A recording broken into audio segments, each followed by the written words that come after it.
Welcome. And never in my YouTube, I use this term loosely, career, did I ever think that I'd have to go over the importance of defense. Now, I'm not upset or anything like that. I think this is something very knowledgeable that I can, I guess, put into perspective.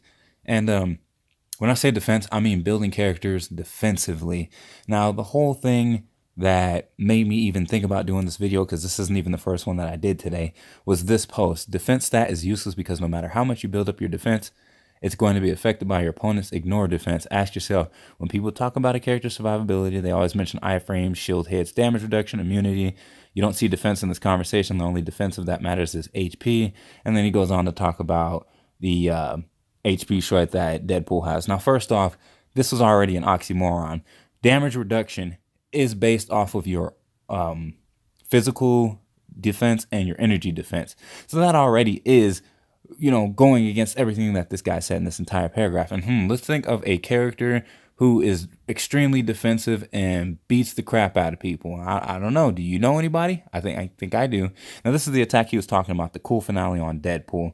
And the other thing that I want to point out is that on every single tier 3, there's going to be a percentage to penetrate, super armor, barrier shield, all that other kind of stuff. And the reason why every single one of these tier 3 have it, and we're starting to see this in regular kits of character skills, is because at some point armor was a very big problem. There were really big beefy guys that could not be taken down just because of the sheer fact that you couldn't kill them. It didn't have anything to do with defense.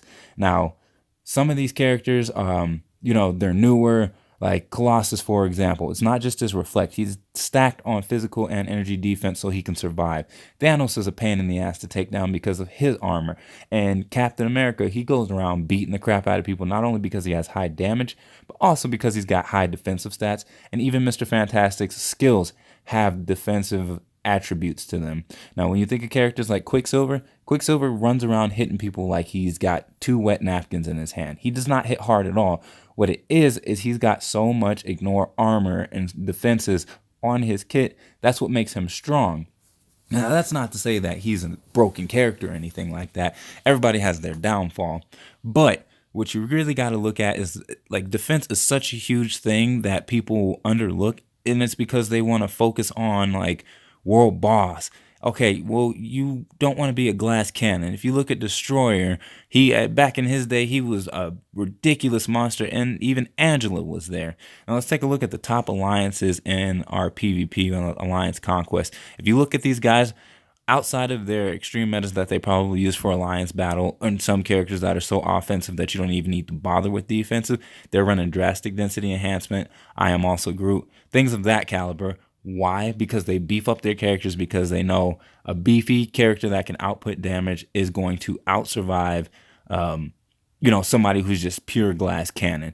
And then it's all RNG based when you go into these fights anyway. So I'd rather have somebody I know can survive something if they pick the wrong skill to begin with. So anyway, this is just my synopsis on why defense is extremely, extremely important. The next time you start building up a character, take a really good look at their skills and think to yourself, okay, I have my heavy hitters for World Boss Ultimate so that I do 5 times a day. If I build this character defensively, can they still output the damage? And if I build them defensively, are they going to have higher survival and make them even more dangerous? Those characters that are super annoying to kill for some reason, and you're just like, I don't understand how my 3 guys got their ass kicked by this one dude. Probably because he had a defensive build. Anyways, it's been Trippy Kicks. Please do like, subscribe, comment, let me know what you think. And like I said, I can't believe I even had to go into this, but it was fun.